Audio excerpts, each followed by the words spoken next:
According to astrologists, and most importantly, to my wife, the world is in a big transformation, a big societal transformation. We are transitioning from an era of Earth, which supposedly lasted 200 years, to an era of air, which stands for collaboration, information, and intellect.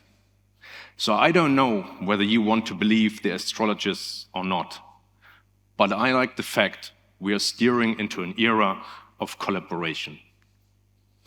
My name is Daniel Zinner. I'm born in an era and in a country which doesn't exist anymore, the German Democratic Republic. I remember a society being shaken up economically. I remember a society which always feared loss. I remember a society which created a culture of comparison. Friends' parents becoming unemployed.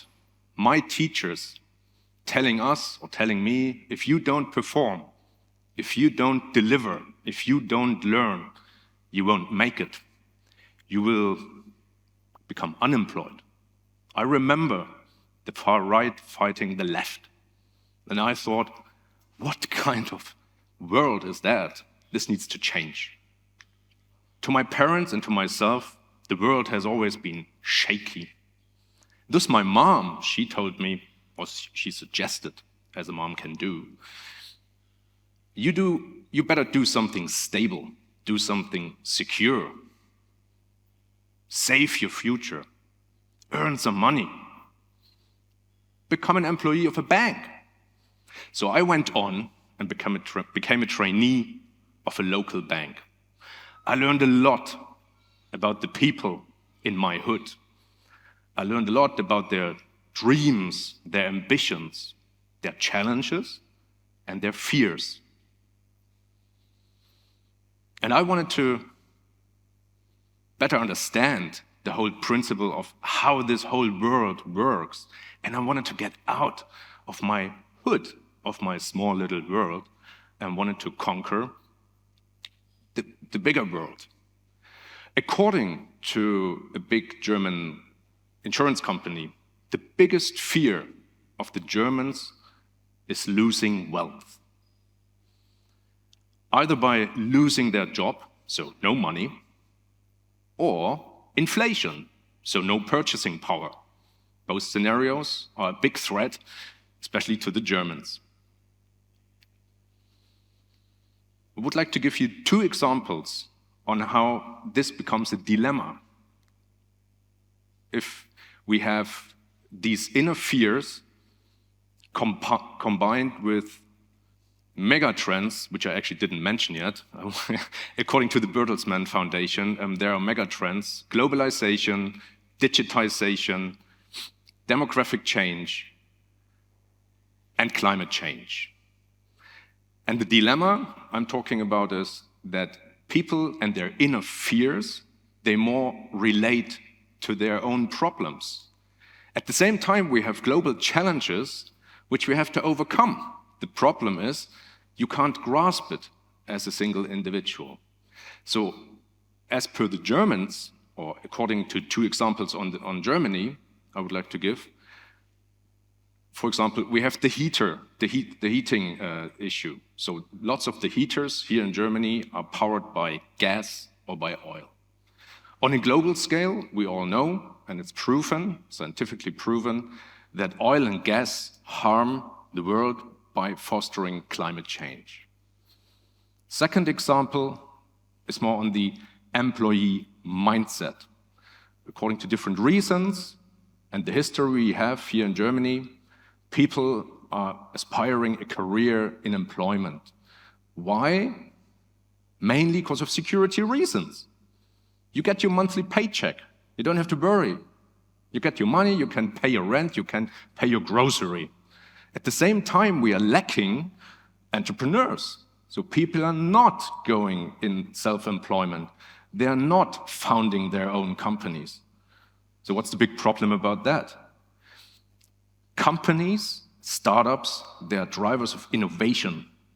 They are drivers of change. They are drivers of progress. So if we don't do that, we have a problem. We just administer ourselves. So now, how to overcome the dilemma? I think we are all clear that global challenges have to be addressed by many. One individual cannot change the world. But for that, we need people who actually believe in themselves and in collaboration. We need people to have a mindset of collaboration. But how to develop that? First of all, tear down your inner walls. Get rid of your fears. Develop a mindset which is open. Secondly, develop this global mindset. This is how we can at least build the foundation of overcoming narrow-mindedness and lay the foundation for collaboration. I would like to give you some personal examples on how I think I managed to overcome my fears and to open my mind. So I went 20 years ago, I believe, to Australia with my school English. And then I met these people speaking a totally different English. And I thought, what is that? No clue what they are talking about. How can I cope here? So the solution in this situation was just smile and keep eating. That's what I did. In a professional manner, or on a professional occasion, I worked a lot with British friends, with the UK.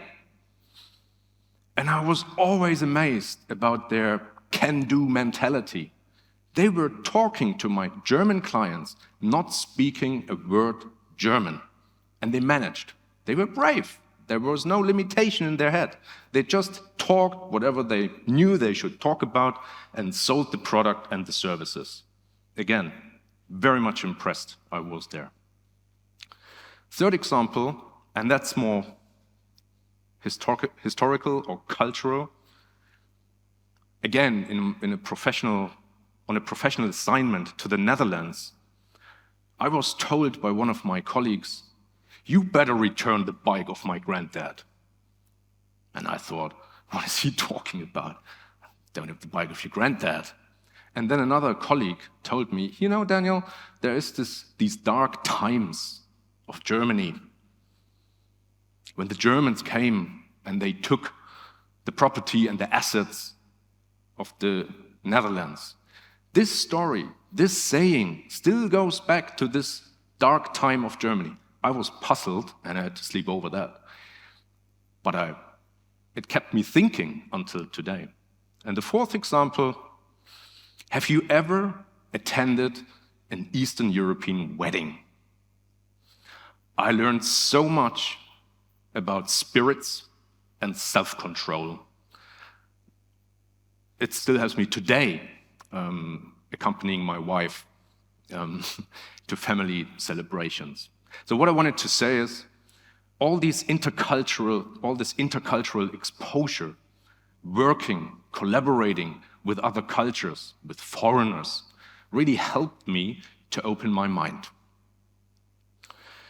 So talking about this mobility, me being mobile, going somewhere, experiencing something else, I would like to show you what types of mobility the world currently sees.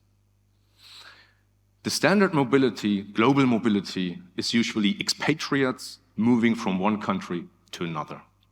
I also would like to give you an example of my very own company, because I have an employee who's from Ukraine. She's 25 years of age. So 5 years ago, she moved from the Ukraine to Leipzig, here in Germany, to study. Motivation, she wanted to get out of her home country, and she wanted to meet new people, experience new cultures. So this is Gen Z. They really want to experience something new. Then this tragic happened to the Ukraine lately, and she was forced to move out of the Ukraine. So she migrated to Portugal. And as she had built her network here in Leipzig, and I'm also from this area here, our paths crossed each other. And she became employee of my company. Now I have a Gen Z working in my company. She's very ambitious. She wants to work autonomously. She wants to have flexibility. And she wants to work from anywhere. Can't do anything about it, because that's how the rules are right now in the employer market or employment market.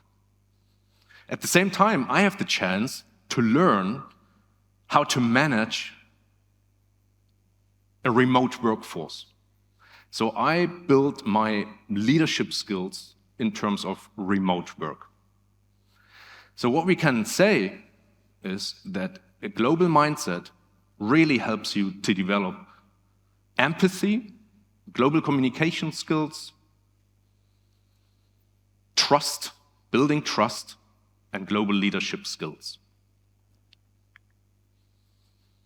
But what does it mean for humankind, having a global mindset, being mobile, being able to talk to other people? Again, 2 examples I would like to elaborate on. In India, currently we have 1.4 billion people living. Indians are very open-minded. They want to go somewhere else for economic reasons. They want to study, they want to work, they want to earn money, rightly so. On the other hand, we have the Germans or the Europeans or other Western countries. We have big problems right now. We have demographic change. We don't have enough people. We don't have enough people running our elderly care homes. We don't have enough people running our hospitals. We don't have enough people building the streets and the buildings. Crazy like that. I think it's a perfect match now. So there's a demand of getting stuff done, and there's a supply of people. If both sides have the global mindset and the willingness to move and to collaborate, we can equal that. Second example is the knowledge workers. We are seeing more and more digital nomads moving to big hubs in Brazil, in Portugal, in Bali, everywhere. Because they find like-minded people there. They work in groups, they work in squads. They create services and products together. And there are a couple of examples where hubs are really addressing global challenges for humanity. Just recently I learned in Berlin in 2022, the World Health Organization has created a hub to find the pandemic and epidemic. 60 bright-minded people were brought together, monitoring and studying pandemics and epidemics globally.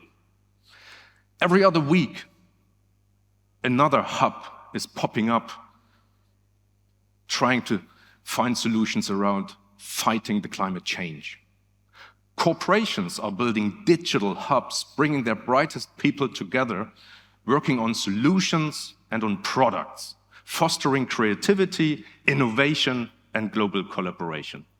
So what does all that mean? People mobility enables global mindset.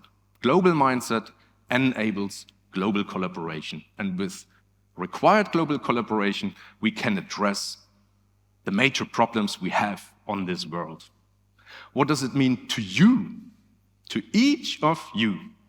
First of all, overcome your fears and take down these walls.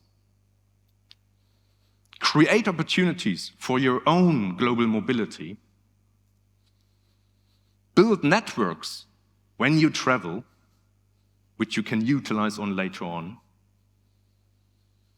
Develop your skills whilst being mobile. Be a good leader. Build trust with your fellow mates. Learn the language, if possible, if you don't travel too many countries. And really, get rid of your fear. And then you can be the inspiring leader and the inspiring global guy, traveling around the world. And I think what's very much important, and the most important point is, listen and consult to your wife.